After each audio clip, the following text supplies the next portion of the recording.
মানে আমার পছন্দ দ্বারা যেতেছে মনে করতে করতে, মানুষের মতো মুখ, আপনার চোখগুলো অনেক বড় বড়, নাকটা অনেক চুক্ষা, আপনার মুখটা অনেক বড়, মানে মুখটা অনেক লম্বা, আর ভুরু মানে ভুরুগুলো অনেক, মানে আমাদের মানুষের যেমন নর্মাল ভুরু এরকম ভুরু না, ভুরুগুলো হচ্ছে অনেক, আর কানটা হচ্ছে অস্বাভাবিক একটু বড় আর কি, মানে মানুষের যেরকম অবয়ব তার 1.5 গুণ 2 গুণ হবে আর কি। হ্যাঁ, তো আমি এটা মনের ভুল কইরা মনে করছি যে আমি জানি টানি করছি, সারাদিন কাজ করছি, তো আমি মনের ভুল মনে করে এটা আর কি তখন গুরুত্ব দিই নাই।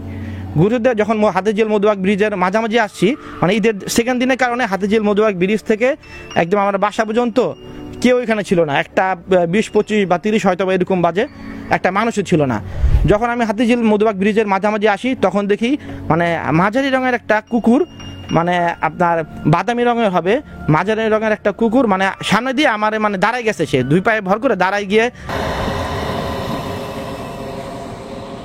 মাঝে মধ্যে হচ্ছে তাহাজ্জুদ নামাজ পড়ি।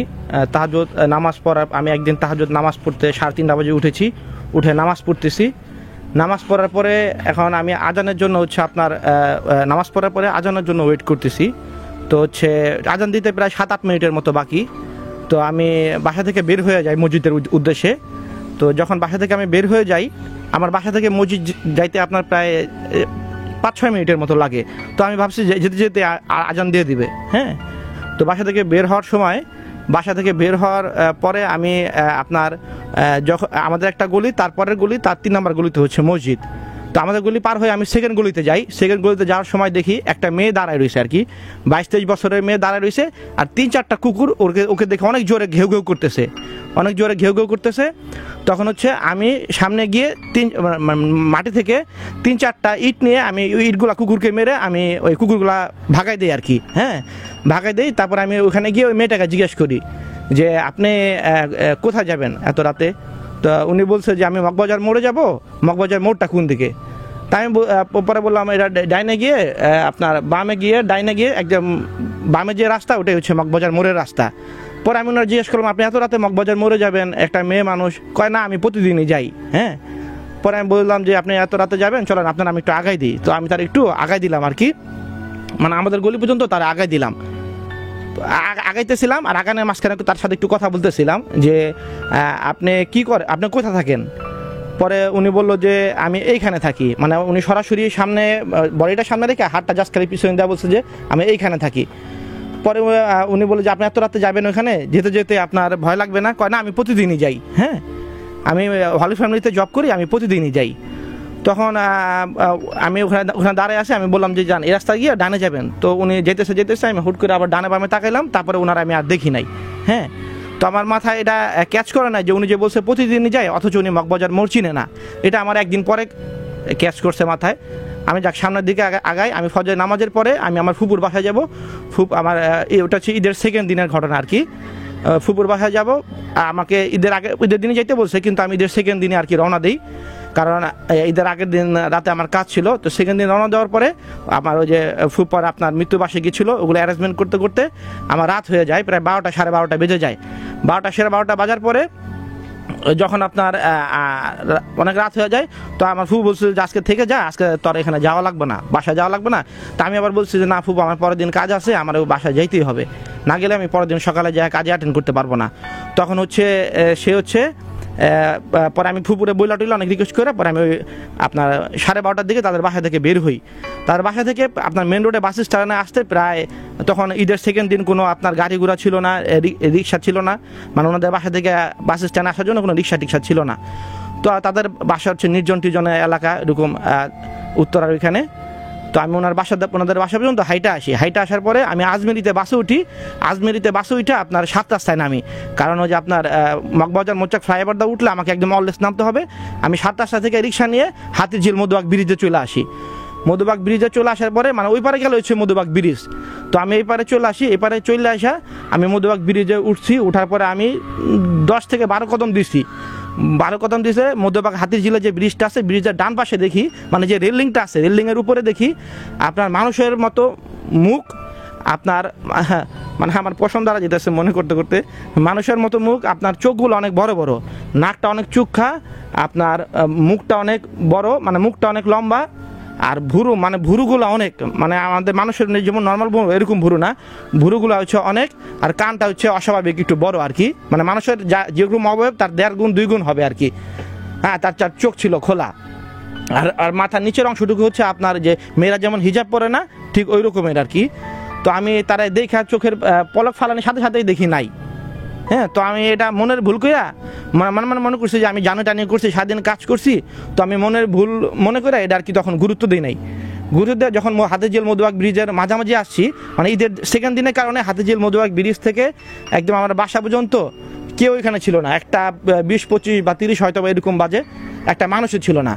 যখন আমি হাতিঝিল মধুবাগ ব্রিজের মাঝামাঝি আসি তখন দেখি মানে মাঝারি রঙের একটা কুকুর, মানে আপনার বাদামি রঙের হবে, মাঝারি রঙের একটা কুকুর মানে সামনে দিয়ে আমার মানে দাঁড়াই গেছে, সে 2 পায়ে ভর করে দাঁড়াই গিয়ে মানে তার 2 ইয়া দিয়ে আর কি, 2 হাত দিয়ে কুকুরের 2 পা দিয়ে আর কি আমাদের মানে সামনের দিকে এরকম এরকম করতেছে আর কি। হ্যাঁ, মানে কুকুর দেখলে সম্ভবত মানুষ দেখলে তো ঘেউ ঘেউ করে, কিন্তু সে হচ্ছে এরকম করতেছে, মানে আবার একটু পিছিয়ে যাইতেছে, আবার লাফ দিয়ে আমার উপরে আসতেছে, আবার সে ঘুরে মানে আমি 1 পা আগাইতেছি, আবার সে ঘুরে আমার পিঠে উঠতেছে, মানে দাঁড়ায় যেতেছে, মানে কিরকম মানে কিছু সে আমার বলতে চাইতেছে, কিন্তু আমি আসলে মানে বুঝতেছি না যে এরকম করতেছে কেন। তো আমি মনে করছি যে ঈদের সেকেন্ড দিন মানুষজন হয়তো বা কুকুর ক্ষুধার্থ, এই জন্য তার ক্ষুধা লাগছে, এই জন্য হয়তো বা সে এমন করতেছে। তো আমি এটা গুরুত্ব দিই নাই। আমি আবার 8-10 কদম আগে মধুবাগ ব্রিজের কাছাকাছি আসি, আসার পরে দেখি যে কুকুরটা আবার আগের মতো করতেছে, মানে সে আমার সামনে যাইতে দিতেছে না, সে সামনে যায় সে বসে পড়ছে, শুয়ে পড়ছে, আবার সে লাফ দিয়ে আমার উপরে উঠতেছে, মানে আবার আমার ঘাড়ের উপরে উঠে যাবে এরকম আর কি। সে মানে অ্যাট্রাকটিভ করতেছে আমার, মানে কিছু একটা বলতে চাইতেছে, কিন্তু আমি তো বুঝতেছি না সে এরকম করতেছে কেন। তো আমি এটা গুরুত্ব না দিয়ে সামনে আগাইছি। মানে আমার বাসা হচ্ছে মোড়লবাড়ির মোড় দিয়ে ঢুকতে হয়, আর মোড়লবাড়িটা হচ্ছে মানে হাতিঝিলের একটা মারাত্মক পয়েন্ট, হন্টেড পয়েন্ট। এখানে হচ্ছে এই পর্যন্ত আপনার 25 থেকে 30 জন মারা গেছে, মানে যারা ওইখানে যাতায়াত করে বা মহল্লাবাসী এরা জানে, মানে এই পর্যন্ত হাতিঝিলের যত অ্যাক্সিডেন্ট হয়েছে 90% হচ্ছে ওইখানে মানুষ মারা গেছে। হ্যাঁ, আর হাতিঝিল হওয়ার আগে একটা মানে একটা ময়লা পচা গন্ধ জায়গা ছিল, যে এখানে আপনার গরু টরু ফালাইতো, লাশ ফালাইতো এরকম আর কি। তো আমি মোড়লবাড়ির আগে ওখানটা ঢুকবো আর কি, তার মাঝামাঝি যখন আসি, মানে ওই মোড়লবাড়ির মোড়ে ঢুকার আগে হাতিঝিল মধুবাগ ব্রিজ থেকে ডানে ঢুকবো, ঢুকার সময় দেখি বড় একটা কালা কুকুর, মানে আমার যে কুকুরটার সাথে যে কুকুরটা আমার ঘেউ ইয়া করতেছিল, মানে কুকুরটা কিছু একটা বলতে যেতেছিল, ওই কুকুরটার 1.5 থেকে 2 গুণ হবে ওই কালো কুকুরটা, বড় কালা কুকুর। হ্যাঁ, পুরো সম্পূর্ণ ব্ল্যাক আর কি, পুরা কালা কুকুর। সে আর কি আমার দিকে চায় রয়েছে, তো আমি এটাকে ওরকম গুরুত্ব দিই না, কিন্তু কুকুরটা অনেক অস্বাভাবিক দেখে মানে কিরকম যেন আমার লাগতেছিল। তখন আমি কুকুরটারে ক্রস করব, কুকুরটা আমার দিকে চায় রয়েছে, তখন ওই যে বাদামি রঙের যে কুকুরটা ছিল, ছোট কুকুরটা মাঝারি রঙের, ওই কুকুরটা আইসা মানে এই কুকুরটার সাথে অনেক দস্তাদস্তি মারামারি, মানে অনেক দস্তাদস্তি করলো।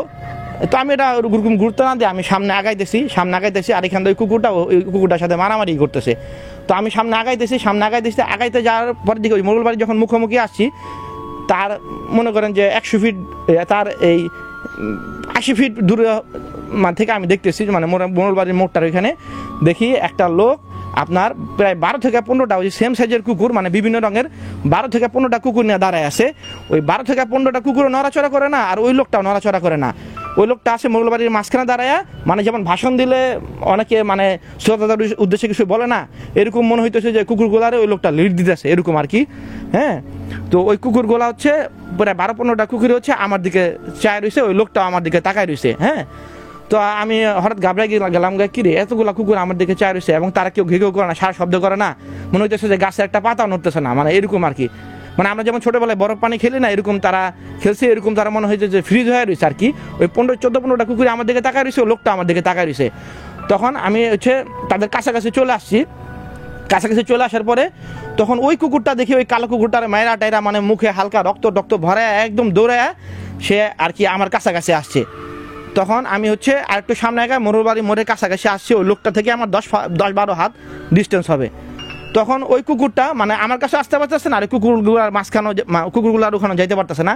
ওই কুকুরটা আমার দেখা, মানে ওই কুকুরগুলার দেখা, মানে কুকুর ভয় পাইলে যেমন আঘাত করলে যেমন এরকম আওয়াজ করে, তো ওই কুকুরটা এরকম আওয়াজ করতেছিল। হ্যাঁ, তখন দেখি ওই 12-15টা কুকুর মিলা ওই কুকুরটা অ্যাটাক করছে আর কি, ওই কুকুরটা অ্যাটাক করছে, ওই 12-15টা কুকুর মিলে ওই কুকুরটার অ্যাটাক করছে। তো আমি আর কি মানে আমি এরকম কি ভয় পাইতেছি দেখে, তো আমি ওই মোড়লবাড়ি ওটা ক্রস করবো, কিন্তু মোড়লবাড়ি রোডের মাঝখানে একটা লোক, ওই লোকটা দাঁড়া ছিল, আমি ক্রস করব। আমি আবার মানুষটা সবসময় সবাই সালাম দেই, মুরব্বী হোক বা যে হোক সালাম দেই। তো আমি ওই লোকটারা সালাম দিয়াও দেই নাই, কি আর কি সালাম দিবে এরকম হাত উঠাইছি যে আসসালামু আলাইকুম বলবো। তো আমি ওই লোকটারে ক্রস করতেছি, ক্রস করার লগে ওই লোকটার বডিটা ঠিক ছিল, জাস্ট দেখি যে তার ঘাটটা ঘুরতেছে, প্রায় তার ঘাটটা ঘুরা পিছনের দিকে আসা বসে, কিন্তু তার বডিটা হচ্ছে সামনে। তো আমি তারা ক্রস করে চলে গেছি, ক্রস করে গেছি, তাদেরকে তাকাইতে দেখি তার বডিটা ঘুরতেছে, তার ঘাটটা ঘুরতেছে। তখন আমার তো মানে শরীরের পুরো পশম টশম সব দাঁড়ায় গেছে। আর তখন তার চেহারাটা যখন কাছাকাছি গেছি, তখন তার চেহারাটা মানে আমার মনে পড়ছে যে এই লোকটা তো 6 মাস আগে এখানে তার মাথা থেতলাই গেছিল হুন্ডা অ্যাক্সিডেন্ট করে, সে তো 6 মাস আগে এখানে মারা গেছিল। তখন আমার শরীরের লোম পুরো দাঁড়ায় গেছিল। তখন আমার বাসা থেকে ওইখানে দৌড় দিলে প্রায় আপনার 30 থেকে 40 মিনিট লাগে বাসা যাইতে, আর হাইটা গেলেও 1 মিনিটের বেশি লাগার কথা না।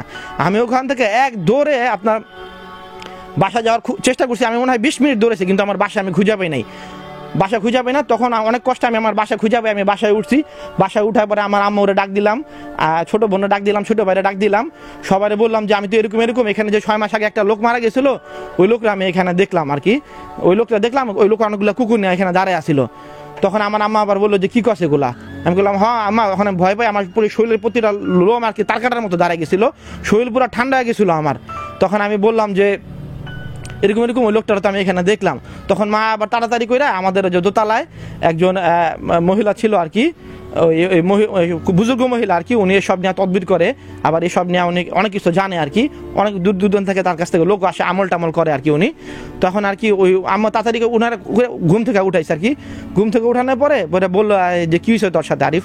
পরে আমি বললাম যে নানি আমার সাথে তো এরকম ওই লোকটা যে মারা গেছে কুকুর টুকুর নিয়ে দাঁড়ায় আছে, এরকম পুরো ঘটনাটা আমি তার বিস্তারিত বললাম। পরে উনি বললো যে আচ্ছা তোর এটা আমি কী হয়েছে না হয়েছে সকালে বলবো না। তো এখন তখন আমার সে রসুন টসুন টিয়া কইরা পানির ভিতর দিয়া কি ইয়া করে খাইতে দিল। তো আমি এটা খাইয়া শুয়ে পড়লাম আর কি। শোয়া পড়ার পরে আমার সারা রাত ঘুম আসে নাই, মনে হয় যে লাস্ট রাতে আমার 10 থেকে 15 সেকেন্ডের মতো মনে হয় ঘুম আসছে, 10 থেকে 15 সেকেন্ডের মতো ঘুম আসছে। তখন ওই 10 থেকে 15 মিনিটের মতো মনে হয় ঘুম আসে সারা রাইতে। 10 থেকে 15 মিনিটের ভিতরে আমি তখন একটা স্বপ্ন দেখি যে আমি হচ্ছে আকাশের উপরে উঠে যেতেছি, আকাশের উঠে যেতেছি। তখন আমি আবার অল টাইমে দুরূদ শরীফ পড়ি, তখন আমি দুরূদ শরীফ পড়তেছিলাম। তখন আস্তে আস্তে আমি আবার নিচে নেমে গেলাম, মাটিতে নেমে গেলাম। তখন আমার স্বপ্নে ওই যে মোড়লবাড়ি ওই রোডটা দেখায় বললো যে তুই এখানে রাত্রেবেলা আসবি না, যদি আসোস তোর বড় ধরনের ক্ষতি হয়ে যাবে। এখন পর্যন্ত আমি এশারের পরে আমি হাতির ঝিলে যাই না আড্ডা দিতে, যদি যাইও এশারের পরে চলে আসি। আর মোড়লবাড়ি ওখানে আমি এশারের পরে যাই না। তারপর যাই হোক সারা রাত আমি ঘুমাই নাই, আমার জ্বর। পরে সকালে দাদি আসলো, আসার পরে বললো উনি আবার যে জিন টিন এগুলো সম্বন্ধে ইয়া করে খোঁজখবর নেয় আর কি। তো সকালে বললো যে তুই কি সকালে কারো উপকার করছিলি কোনো মেয়ে বা এরকম? তা আমি বললাম যে না, এরকম তো কেউ উপকার করি নাই। মনে করে দেখ। আমি বললাম যে ফজরের নামাজের সময় একটা মেয়ে আর কি ওই যে হলি ফ্যামিলিতে চাকরি করে, সে বলছিল এখানটা যাইবো, তো ওইখানটা আর কি সে রাস্তা চিন্তা ছিল না, আমি তার আগাই দিছিলাম। তখন সে বলল যে ওইটা আমাদের এখানে যে একটা বাতাসি নামে একটা জিন থাকে, অনেক বছর ধরে আর কি, অনেক পুরানো, তার এখন পর্যন্ত কেউ তাড়াইতে পারে নাই। সে আর কি আমাদের অনেক ফ্রেন্ডে চটকানা মারছে, সন্ধ্যার পরে নাটায় গুড্ডি উড়াতে যায়, ছাদে থেকে আপনার অনেক পা ধরা টান দিছে, এরকম আর কি শোনা গেছে। অনেকে মানে অনেকটা এরকম ইয়া করছে শোনা গেছে আর কি। তো এমনিতে কারো ক্ষতি যদি করে না, অনেক বছর ধরে এখানে থাকে। কয় তুই একটা মেয়ের জায়গায় দিছিলি, তারে 3-4টা, ওটা ছিল বাতাসির মেয়ে, হ্যাঁ বাতাসির মেয়ে, ওটা একটা আর কি বাতাসি হচ্ছে তার পরিবার নিয়ে আর কি একটা জিন, হ্যাঁ ওইখানে থাকে আর কি। তুই তার বাতাসির মেয়ের তুই ওই কুকুরের হাত থেকে বাঁচাইছিলি, বাতাসির মেয়ে বাসা থেকে নেমে বেরোইছিল, তুই কুকুরের হাত থেকে বাঁচাইছিলি, এর লেগে বাতাসি ওই তোর আর কি উপকার করছে। কেমন উপকার করছে বলে, তুই যে উত্তরা গেছিলি, উত্তর থেকে আসার সময় উত্তরা যে তোর ফুপুর বাসা হাইটা আসছিলি, ওই তখনই তোর সাথে কিছু একটা আসছিল ওইটা ওই তোরা যে কুকুরটা দেখছিল ওটা হচ্ছে বাতাসের পরিবার, তোরে ওরা পুরো ফুল পরিবার মিলা তোরে হেল্প করছে। তোরে বুঝাইতে চাইছিল যে তুই সামনে আগাইস না, বা অন্য রাস্তাটা যা, এই রাস্তায় কেউ নাই, এখানটাতে এমনি ভয়, তোরা বুঝাইতে চাইছিল, কিন্তু তুই এসব বুঝোস নাই। তুই আগাইছিলি যে ওই কালো কুকুরটা যে দেখছিলি, ওই কুকুরটা থেকে তোরা, ওর একটা জিন ছিল খারাপ জিন, ওটা থেকে তোরা বাঁচাইছে। তারপরে যে আরো যে জিন যে ছিল এগুলো সব ইয়া থেকে তোরা পুরা বাতাসের পরিবার বাঁচাইছে, এবং তারা স্বপ্নে বলে দিছে যে এখান থেকে যিনি তুই এখানে আর না যাস আর কি। এই ছিল আমার প্রথম ঘটনা। জাগো এফএম এর অ্যাপ এখন পাওয়া যাচ্ছে অ্যাপ স্টোর এবং প্লে স্টোরে।